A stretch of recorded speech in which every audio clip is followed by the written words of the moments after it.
अस्सलामु अलैकुम रहमतुल्लाहि व बरकातुहू। फराइज़ नमाज कितने हैं? बिस्मिल्लाहिर्रहमानिर्रहीम। फराइज़ नमाज 6 है। नंबर 1 तकबीर तहरीमा कहना। नंबर 2 क़याम यानी खड़ा होना। नंबर 3 क़िराअत यानी कुरान मजीद पढ़ना। नंबर 4 रुकू करना। नंबर 5 दोनों सजदा करना। नंबर 6 क़ायदा आखिरा यानी नमाज के आखिर में अत्तहिय्यात पढ़ने की मक़दार बैठना।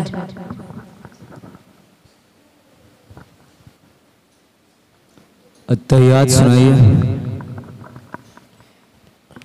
अत्तहिय्यातु लिल्लाहि वस्सलावातु वत्तय्यिबातु अस्सलामु अलैका अय्युहन नबिय्यु व रहमतुल्लाहि व बरकातुहू।